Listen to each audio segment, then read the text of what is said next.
উপদেষ্টা পরিষদে সন্ত্রাস বিরোধী অধ্যাদেশের সংশোধনের খসড়া চূড়ান্ত অনুমোদন, অধ্যাদেশ জারি হতে পারে কাল।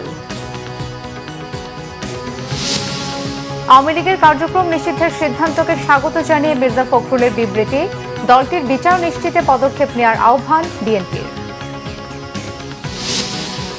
সংবিধান সংশোধনে 2-3 বছর লাগতে পারে জানিয়েছেন আসিফ নজরুল।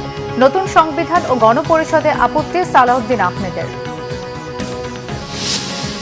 আওয়ামী লীগকে চিরতরে নিষিদ্ধের দাবিতে রাজধানীর শাহবাগে অবস্থান জুলাই গণঅভ্যুত্থানের আহতদের।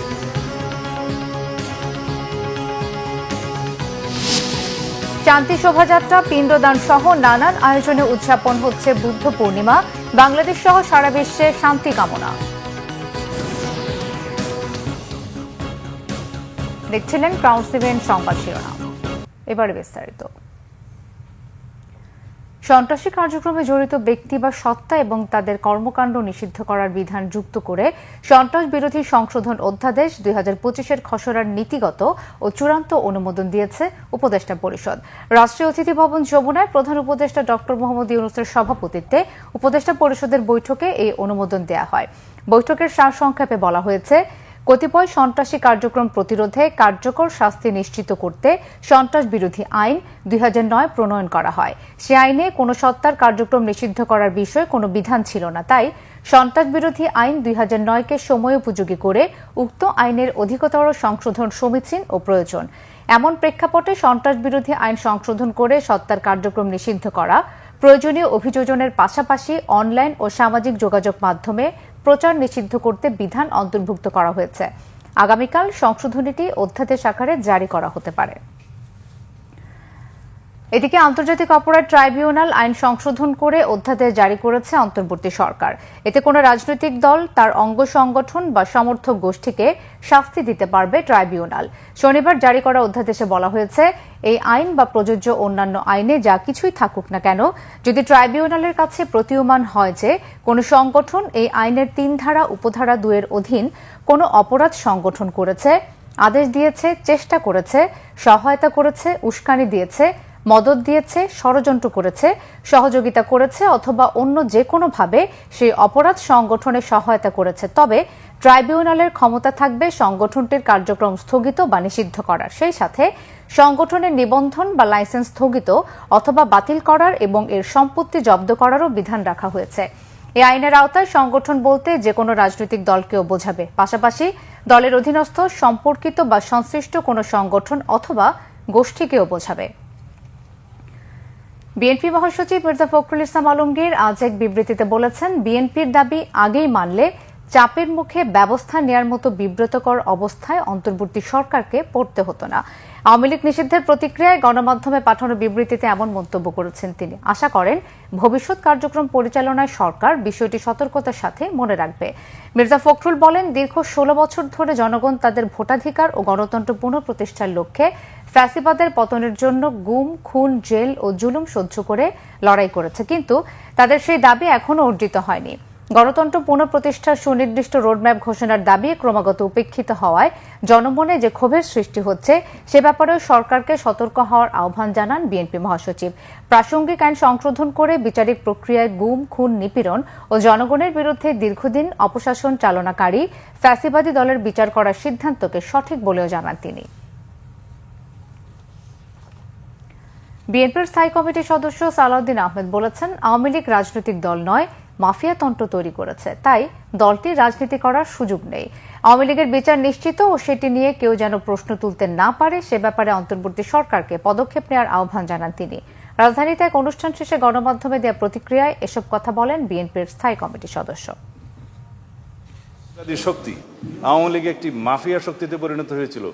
আওয়ামী লীগ দীর্ঘদিন ফেসিবাদ এবং মাফিয়াতন্ত্রের চর্চা করেছে বাংলাদেশের মানুষের উপর, এবং তারা যে অত্যাচার, নিপীড়ন, নির্যাতন, গণহত্যার মধ্য দিয়ে তাদের পরিসমাপ্তি ঘটিয়েছে, নিজেদের রাজনৈতিক মৃত্যু ঘটিয়েছে।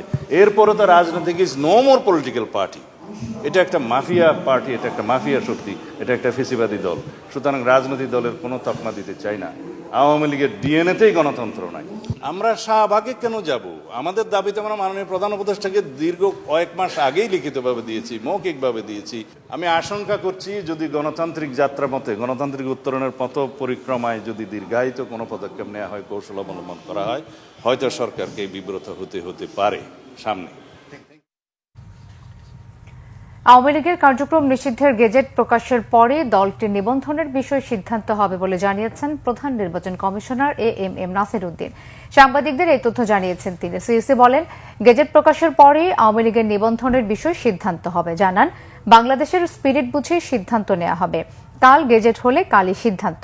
প্রধান নির্বাচন কমিশনার বলেন, আওয়ামী লীগের নিবন্ধন নিয়ে সরকারের আনুষ্ঠানিক নির্দেশনা পেলে দ্রুত ব্যবস্থা নেওয়া হবে। সোমবার কমিশনারদের সাথে বৈঠক অনুষ্ঠিত হবে বলেও জানান সিইসি। আওয়ামী লীগের রাজনীতি নিষিদ্ধের দাবিতে ছাত্র জনতার আন্দোলনের মুখে শনিবার রাতে সংবাদ সম্মেলন করে আওয়ামী লীগের যাবতীয় কার্যক্রম নিষিদ্ধ ঘোষণার সিদ্ধান্ত নেয় সরকার।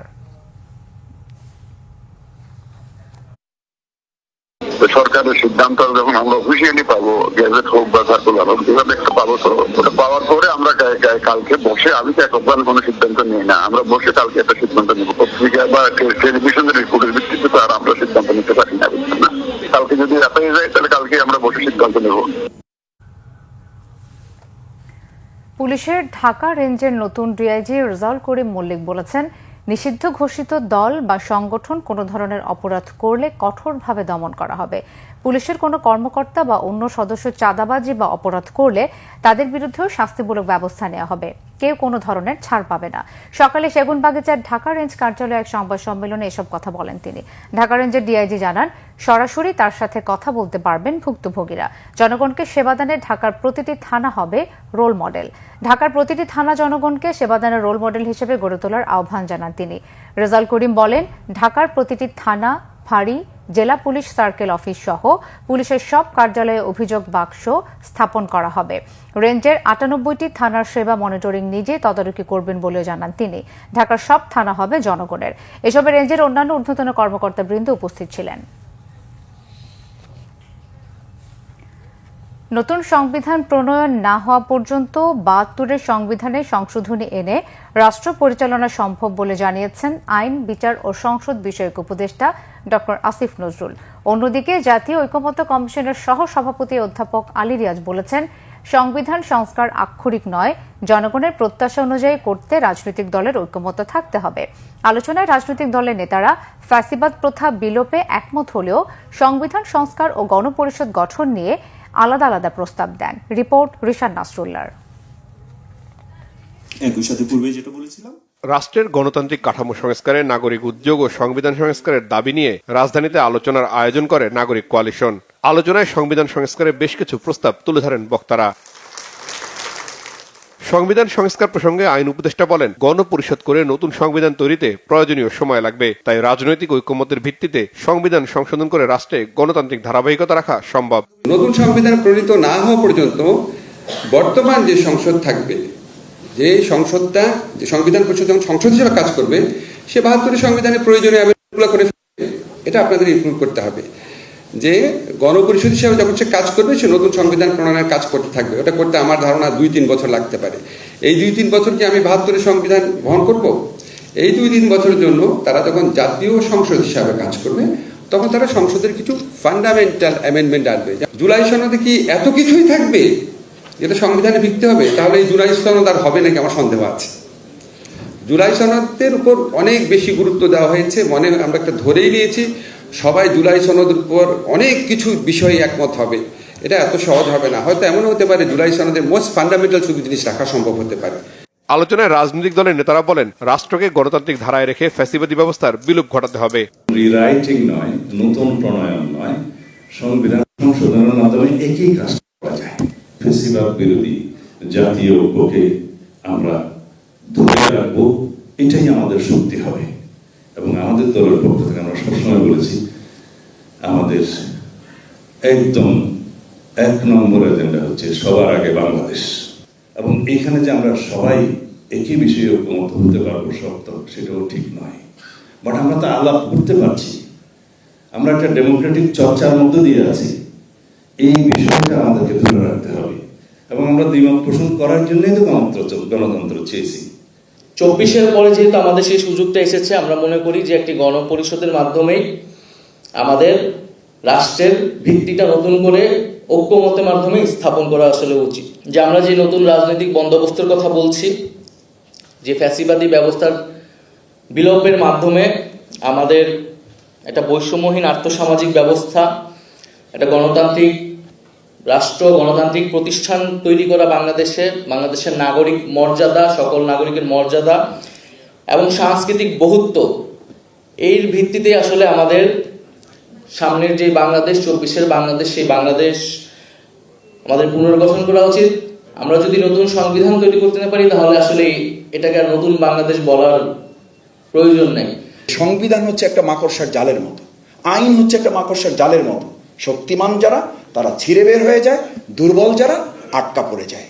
আমাদেরকে তো 17 বছর সেই দুর্বল মানুষ হিসাবে সেখানে আটকে রাখা হয়েছে, আমরা তো বেরোতে পারি না। সমিতি ছিল, নো অ্যারেস্ট নো হ্যারাসমেন্ট ছিল, হাইকোর্টের পেপার আমি দেখালাম তাকে, বললো যে ওটাই পর্যন্ত, আমাদের ক্ষমতা এই পর্যন্ত। সংবিধানকে আমরা যে জায়গায় মৌলিকভাবে নিতে যাচ্ছি সেটা সংশোধনের অনেক ঊর্ধ্বে, এবং সেই কারণে এটা জনগণের অভিপ্রায় কিংবা ইচ্ছার প্রকাশ হিসাবে হওয়া দরকার।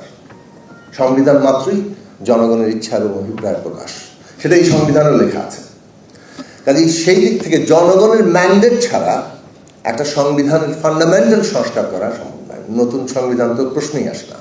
নতুন সংবিধান লিখতে গেলে তো অবশ্যই জনগণের ম্যান্ডেট নিতেই হবে, এমনকি ফান্ডামেন্টাল সংস্কার করতে গেলে ম্যান্ডেট নিতে হবে। গণ অভ্যুত্থানের মধ্য দিয়ে যে জন আকাঙ্ক্ষা তৈরি হয়েছে সেটি পূরণে রাজনৈতিক দলগুলো একমত না হলে আক্ষরিক সংস্কার কোনো কাজে আসবে না বলে মনে করেন ঐক্যমত্য কমিশনের সদস্যরা। একটা জাতীয় সনদ তৈরি যথেষ্ট নয়, জাতীয় সনদকে বাইন্ডিং করতে হবে। আপনাদের কোনো না কোনোভাবে আপনারা বিবেচনা করুন, ভাবুন, নিশ্চিত করুন, যাতে করে জনগণের আস্থাটা থাকে। এত বড় আত্মদানের পর যদি আমরা এই জায়গায় না আসতে পারি যে আমরা প্রতিশ্রুতি দিচ্ছি, শুধু আক্ষরিক অর্থে নয়, প্রতিশ্রুতি দিচ্ছি যে আমরা এটা মানতে বাধ্য থাকবো। আপনি ক্ষমতায় যাবেন কি যাবেন না সেটা বিষয় নয়। রাজনৈতিক দল হিসেবে, শক্তি হিসেবে নাগরিক সমাজের কাছে আপনার এই চুক্তিতে উপনীত হতে হবে। সমস্যাটা হলো devil in the details, devil in the details. আমরা অনেক কিছু নীতিগতভাবে একমত, কিন্তু যখন ডিটেইলে যাই তখনই কিন্তু সমস্যা। সংবিধান সংশোধনের কথা বলছি, সংবিধান হলো উইল অফ দি পিপল। তো পিপল কোথায়? রাজনৈতিক দল নিঃসন্দেহে অনেক জনগণকে প্রতিনিধিত্ব করে, কিন্তু রাজনৈতিক দল সকল জনগণকে প্রতিনিধিত্ব করে না, আমাকে প্রতিনিধিত্ব করে না। তাই জনগণের মতামত ব্যক্ত করা, জনগণকে সোচ্চার হওয়া, জনগণের দাবি তোলা আজকে গুরুত্বপূর্ণ। আলোচনায় বক্তারা বড় ভলিউমের সংবিধান তৈরির পরিবর্তে মৌলিক সংস্কারের মাধ্যমে কার্যকর সংবিধান প্রণয়নের সুপারিশ করেন। রিশান নাসরুল্লাহ, বাংলা ভিশন, ঢাকা। আওয়ামী লীগকে চিরতরে নিষিদ্ধ জুলাই সনদ বাস্তবায়ন ও আহতদের উন্নত চিকিৎসার দাবিতে রাজধানীর শাহবাগে অবস্থান কর্মসূচি পালন করেছেন জুলাই গণ অভ্যুত্থানের আহতরা। সকালে 3 দফা দাবি আদায়ে তারা শাহবাগ মোড়ে অবস্থান নেয়। এতে শাহবাগ এলাকায় যান চলাচল বন্ধ হয়ে যায়। গণ অভ্যুত্থানে আহতরা বলেন, তারা কোনো রাজনৈতিক দলের ব্যানারে আন্দোলন না করলেও জুলাই সনদকে হারিয়ে যেতে দিতে চান না। আহতরা বলেছেন, তাদের জীবন থাকতে আওয়ামী লীগ ও এর সহযোগী সংগঠনগুলোর পুনর্বাসন কোনোভাবেই মেনে নেওয়া হবে না। তারা আওয়ামী লীগকে ভারতের রাজাকার আখ্যা দিয়ে বলেন, আওয়ামী লীগ নিষিদ্ধের চূড়ান্ত সিদ্ধান্ত ছাড়া রাজপথ ছাড়বেন না। এছাড়া গণ অভ্যুত্থানে আহতরা দাবি করেন, তারা রাজপথে অবস্থানকালে জুলাই সনদ ঘোষণা করতে হবে। আহতদের চিকিৎসার নিশ্চয়তা দিতে স্বাস্থ্য মন্ত্রণালয়ের পক্ষ থেকে ঘোষণা আসা জরুরি বলেও মনে করেন তারা। আমার অথবা আমার ছেলের 14 থেকে 14.5 লক্ষ টাকা খরচ হয়েছে, সেটা ব্যাপার না। ব্যাপার হলো আমার ছেলে এখন সে বাথরুমে যেতে পারে না, সে হাঁটতে পারে না। আমিও গুলি খাওয়ার সঙ্গে সঙ্গে স্টক করেছি, আর ওই জায়গা আমার ভেঙে যায়। আজীবনের জন্য নিষিদ্ধ করতে হবে আমলিকে। এরা শাপলা চত্বর খুন করছে, হত্যা করছে, বিডিআর পিলখানা হত্যা করছে, এই যে জুলাই যোদ্ধাদেরকে আমাদের জুলাই যোদ্ধাদেরকে হত্যা করছে। প্রকৃতপক্ষে আমাদের সুচিকিৎসার ব্যবস্থা জেলা উপজেলা বিভিন্ন থানা পর্যায়ের হাসপাতালে আসলে প্রকৃতভাবে সেটা হচ্ছে না, যেটা ফ্রি চিকিৎসা এবং সুচিকিৎসা। এটা প্রকৃতভাবে যেটা হয় সেটার জন্য সরকার জন্য তৎপর থাকে। আমরা জেলা উপজেলায় যোগাযোগ করতে পারবো না, এখানে আমরা আপনার শাহবাগে উপস্থিত হয়েছি, শাহবাগে আপনাকে আসতে হবে, আমাদের দাবি পূরণ করতে হবে, এরপরে আপনি কি বলতে চান বলবেন। নানান আয়োজনে উদযাপন হচ্ছে বৌদ্ধ ধর্মাবলম্বীদের প্রধান ধর্মীয় উৎসব বুদ্ধ পূর্ণিমা। রাজধানীর বৌদ্ধ বিহারগুলোতে শান্তি শোভাযাত্রা, প্রদীপ প্রজ্বলন, সমবেত প্রার্থনা ও ধর্মীয় আলোচনা সভার মধ্য দিয়ে উদযাপন হচ্ছে দিনটি। জহুরুল হক জনের তোলা ছবিতে শুভ মাহফুজের রিপোর্ট। ২৫০০ বছর আগে নেপালের কপিলাবস্তু রাজ্যের লুম্বিনী কাননে রাজা শুদ্ধোধনের স্ত্রী মহামায়ার গর্ভে জন্মগ্রহণ করেন মহামতি গৌতম বুদ্ধ। এরপর বুদ্ধগয়ার বোধিবৃক্ষের নিচে দীর্ঘ ৬ বছর কঠোর সাধনার মধ্য দিয়ে ৩৫ বছর বয়সে বুদ্ধত্ব লাভ করেন তিনি। ৮০ বছর বয়সে একই দিনে শুভ বৈশাখী পূর্ণিমা তিথিতেই মহাপরিনির্বাণ বা দেহত্যাগ করেন গৌতম বুদ্ধ। বৌদ্ধ ধর্মাবলম্বীদের কাছে আত্মাকে পরিশুদ্ধ করার পবিত্র দিন এটি। রাজধানীর বাসাবোতে ধর্মরাজিক মহাবিহারে সমবেত ভক্তরা সকল প্রাণীর কল্যাণ কামনায় প্রার্থনার মধ্য দিয়ে গৌতম বুদ্ধের প্রতি শ্রদ্ধা জানান। বৈশাখী পূর্ণিমা আমাদের ত্রিস্মৃতি বিজড়িত বুদ্ধ জন্ম, মৃত্যু এবং বুদ্ধত্ব লাভ, এই ত্রিস্মৃতি বিজড়িত আমাদের এই বুদ্ধ পূর্ণিমা। সমগ্র বিশ্বের বুদ্ধদের কাছে আজকের দিনটি অত্যন্ত পবিত্র দিন এবং জাতিসংঘ কর্তৃক আজকের এই দিনটিকে বেশাক ডে হিসাবে সারা বিশ্বে পালন করা হয়। প্রার্থনা ছিল বিশ্বের সমস্ত মানুষ যাতে ভালো থাকে, সুস্থ থাকে, সুন্দর থাকে, এই যুদ্ধ বিগ্রহ যাতে সবকিছু বন্ধ হয়ে যায়। বুদ্ধ পূজা, পিণ্ডদান, পঞ্চশীল, অষ্টশীল গ্রহণ, ধর্মশ্রবণ ও দান দক্ষিণা সহ নানা আয়োজন ছিল ধর্মরাজিক বৌদ্ধবিহারে। তথাগত বুদ্ধের অহিংসার বাণী প্রচার করার জন্য আমরা সেখানে চেষ্টা করেছি এবং আমি কামনা করি অশান্ত বিশ্বে তথাগত বুদ্ধের শান্তির বাণী বর্ষিত হোক, পৃথিবীতে শান্তি ফিরে আসুক, এই কামনাই করি। সবাই ভালো থাকবেন, জগতের সকল প্রাণী সুখী হোক। এদিকে রাজধানীর বাসাবোর বুদ্ধ পূর্ণিমার অনুষ্ঠানে অংশ নিয়ে বৌদ্ধ ধর্মাবলম্বীদের যে কোনো উৎসবে পাশে থাকার কথা জানান ভারতীয় হাইকমিশনার প্রণয় ভার্মা। বলেন, বিশ্বব্যাপী সন্ত্রাসবাদ ও বিশৃঙ্খলার বিপক্ষে তার দেশ। In a world grappling with the scourge of violence and terrorism, and in a world riddled with environmental degradation and social stresses and strains, Lord Buddha's message of introspection, moderation and compassion reminds us of the power of empathy and peaceful coexistence. Shuvo Mahfuz, Bangla Vision, Dhaka. বিএনপির senior যুগ্ম মহাসচিব রুহুল কবির রিজভী বলেছেন, মহামানবদের বাণী অনুসরণ করলে এত সংঘাত থাকতো না, হানাহানি থাকতো না। রবিবার জাতীয় প্রেস ক্লাবের সামনে বুদ্ধ পূর্ণিমা উপলক্ষে শোভাযাত্রায় একথা বলেন তিনি। রিজভী বলেন, অন্তর্বর্তী সরকারের কাছে মানুষের অনেক প্রত্যাশা, কিন্তু সরকার এ ব্যাপারে নিরুত্তাপ, নিশ্চুপ। তিনি বলেন, সাবেক রাষ্ট্রপতি দেশ ছেড়ে পালিয়েছেন, তিনি ফ্যাসিবাদের দোসর, তার বিচার হওয়া উচিত। বিএনপির এই নেতা বলেন, সরকারের ক্ষমতাশালী একজন উপদেষ্টা রয়েছেন যিনি স্বরাষ্ট্র মন্ত্রণালয়ের দায়িত্বে। এত শক্তিশালী উপদেষ্টা থাকার পরেও বিভিন্ন সীমান্ত দিয়ে জোর করে ভারত থেকে কিভাবে মানুষ ঢোকানো হচ্ছে প্রশ্ন রাখেন রুহুল কবির রিজভী। স্বার্থান্বেষী মহলের কারসাজি রুখতে বিদেশি বিশেষজ্ঞদের এনে 3 মাসের মধ্যে পুঁজিবাজার সংস্কার সহ 5টি উদ্যোগ নেওয়ার নির্দেশ দিয়েছেন প্রধান উপদেষ্টা ডক্টর মোহাম্মদ ইউনূস। রাষ্ট্রীয় অতিথি ভবন যমুনায় সংশ্লিষ্টদের সঙ্গে বৈঠকে এই নির্দেশ দেন তিনি। সরকারের মালিকানা রয়েছে এমন মাল্টিন্যাশনাল কোম্পানিগুলোকে সরকারের শেয়ার কমিয়ে পুঁজিবাজারে অন্তর্ভুক্ত করতে প্রয়োজনীয় নির্দেশনা দেন প্রধান উপদেষ্টা। এছাড়া বেসরকারি খাতের দেশীয় বড় কোম্পানিগুলোকে পুঁজিবাজারে তালিকাভুক্তির বিষয়ে উৎসাহিত করতে প্রণোদনা সহ প্রয়োজনীয় পদক্ষেপ নেওয়ারও নির্দেশনাও দিয়েছেন। তিনি বলেন, পুঁজিবাজারে অনিয়মে জড়িতদের প্রত্যেকের বিরুদ্ধে কঠোর ব্যবস্থা নেওয়ার পাশাপাশি বড় ধরনের ঋণ প্রয়োজন এমন ব্যবসায়ী প্রতিষ্ঠানগুলোকে ব্যাংক ঋণ নির্ভরতা কমিয়ে পুঁজিবাজার থেকে বন্ড ও ইকুইটির মাধ্যমে তহবিল সংগ্রহে আগ্রহী করে তুলতে হবে। লুটপাটের মাধ্যমে শেয়ারবাজারকে বেসামাল করে দেওয়ার পেছনে গত কয়েক দশক ধরে যারা জড়িত তাদেরকে বিচারের আওতায় এনে মানুষের আস্থা ফেরানোর প্রতিশ্রুতিও দেন প্রধান উপদেষ্টা। আমরা রিফর্ম নিলেও অনেক সময় রিফর্মগুলো ঠিকমতো কাজ করতে চায় না, বা এরা রিফর্মগুলোর বিরুদ্ধে দাঁড়িয়ে যান।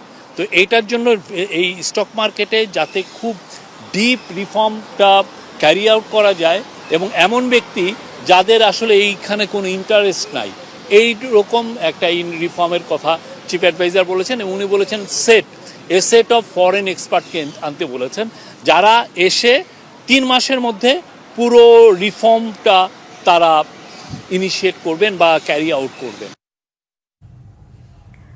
বিশ্ব মা দিবসে সমাজের বিভিন্ন ক্ষেত্রে অবদানের স্বীকৃতি হিসেবে বিভিন্ন ক্যাটাগরিতে প্রতিষ্ঠিত 12 জন সুনাগরিকের মাকে গর্বিণী মা সম্মাননা 2025 দিয়েছে ইউনিভার্সাল মেডিকেল কলেজ অ্যান্ড হাসপাতাল। আর 21 শতকের চ্যালেঞ্জ মোকাবেলায় সন্তানদের যুগোপযোগী করে গড়ে তোলায় 35 জন নারীকে রত্নাগর্ভা মা অ্যাওয়ার্ড 2023-24 দিয়েছে আজাদ প্রোডাক্টস। মা দিবস উপলক্ষে আয়োজিত এসব সম্মাননা অনুষ্ঠানের বিস্তারিত জানাচ্ছেন মোবাশ্বের আহমদ।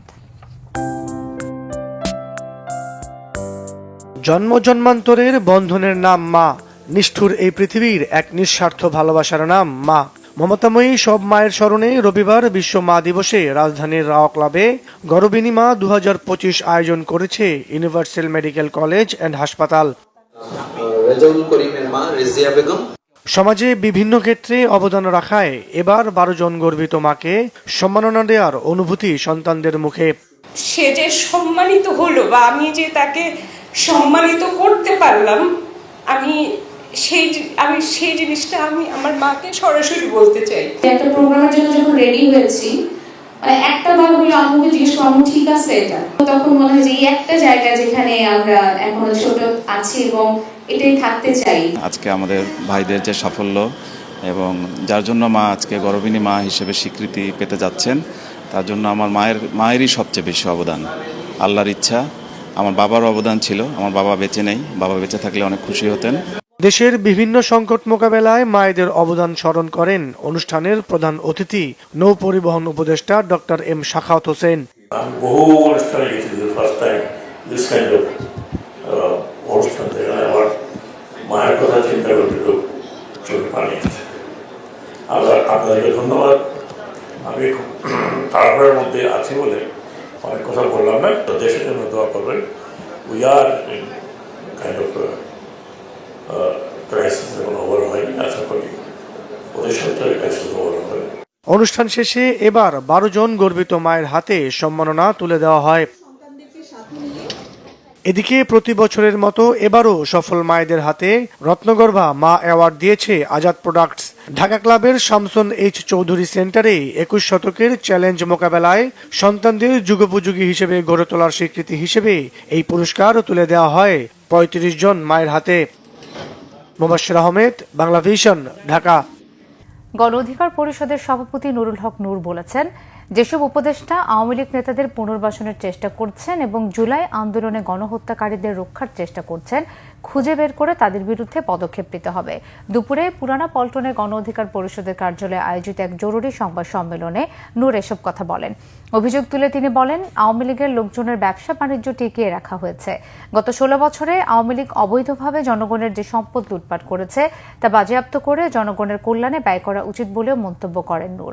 বলেন, আওয়ামী লীগের বিরুদ্ধে চূড়ান্ত সিদ্ধান্ত না নিয়ে ঝুলিয়ে রাখা হলে তা একসময় দেশের জন্য বড় সংকট হয়ে দাঁড়াবে। আওয়ামী লীগের ব্যাপারে চূড়ান্ত সিদ্ধান্তের দাবিও জানান তিনি। 5ই আগস্টের পর এখন পর্যন্ত আওয়ামী লীগের 32,000 তো দূরের কথা, 3200 নেতা কর্মীকে ওইভাবে গ্রেপ্তার করা হয় নাই।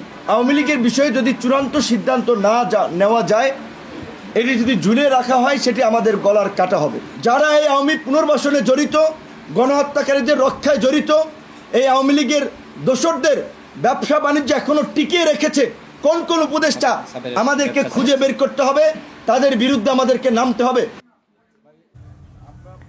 ইউপিডিএফকে সন্ত্রাসী সংগঠন হিসেবে উল্লেখ করে তাদের সঙ্গে জাতীয় ঐকমত্য কমিশনের আগামী 15 মের বৈঠক বাতিল সহ 5 দফা দাবি জানিয়েছে স্টুডেন্টস ফর সভরেন্টি। ঢাকা বিশ্ববিদ্যালয়ের টিএসসি মোড়ে স্টুডেন্টস ফর সভরেন্টির বিক্ষোভ সমাবেশে বক্তারা এই দাবি জানান। তারা বলেন, এই বৈঠক বাতিল না করলে এমন আন্দোলনের ঢেউ উঠবে যা কেউ থামাতে পারবে না। জাতীয় ঐকমত্য কমিশনের সদস্য ডক্টর ইফতেখারুজ্জামানকে কমিশন থেকে সরিয়ে দেওয়ার দাবি জানান বক্তারা। ত্রিদেশীয় বিচ্ছিন্নতাবাদীদের সংগঠনের সাথে সরকারের কোনো পক্ষের বৈঠক হতে পারে না বলেও জানায় স্টুডেন্টস ফর সভরেন্টি। সংগঠনটির দাবি, বাংলাদেশ, ভারত ও আরাকানে বিস্তৃত ইউপিডিএফ এর মতো একটা ত্রিদেশীয় সশস্ত্র সন্ত্রাসী সংগঠনের কোনো কার্যক্রম চলতে পারে না।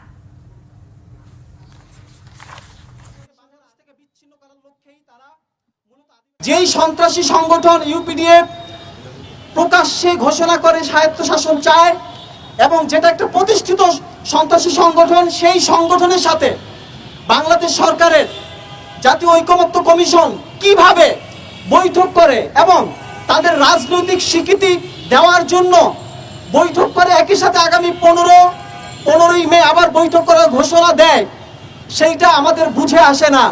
অন্তর্বর্তী সরকারের ঐকমত্য কমিশন এই সন্ত্রাসী সংগঠনের সাথে বৈঠক করার মাধ্যমে তাদের যে নৈতিক দায়বদ্ধতা বাংলাদেশের সার্বভৌমত্বের প্রতি, সেই দায়বদ্ধতা তারা হারিয়ে ফেলেছে। সংবাদ শেষ করব ক্রাউন 7 শিরোনামগুলো আরো একবার জানিয়ে। উপদেষ্টা পরিষদে সন্ত্রাস বিরোধী অধ্যাদেশের সংশোধনের খসড়া চূড়ান্ত অনুমোদন, অধ্যাদেশ জারি হতে পারে কাল। আওয়ামী লীগের কার্যক্রম নিষিদ্ধের সিদ্ধান্তকে স্বাগত জানিয়ে মির্জা ফখরুলের বিবৃতি, দলটির বিচার নিশ্চিতে পদক্ষেপ নেওয়ার আহ্বান বিএনপির। সংবিধান সংশোধনে 2-3 বছর লাগতে পারে জানিয়েছেন আসিফ নজরুল, নতুন সংবিধান ও গণপরিষদে আপত্তি সালাউদ্দিন আহমেদের। আওয়ামী লীগকে চিরতরে নিষিদ্ধের দাবিতে রাজধানীর শাহবাগে অবস্থান জুলাই গণ অভ্যুত্থানের আহতদের।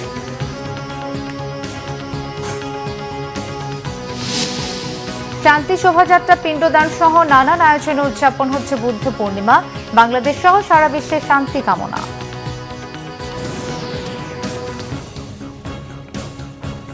এই ছিল এখনকার মতো, পরের সংবাদটা 10:30। এর আগে 9টায় রয়েছে নিউজ 20, দেখার আমন্ত্রণ রইল। এছাড়া বাংলা ভিশন সংবাদ ও সংবাদ সংশ্লিষ্ট অনুষ্ঠান দেখতে ভিজিট করুন www.bbnews24.com ও facebook.com/banglavision news এবং সাবস্ক্রাইব করুন youtube.com/banglavision।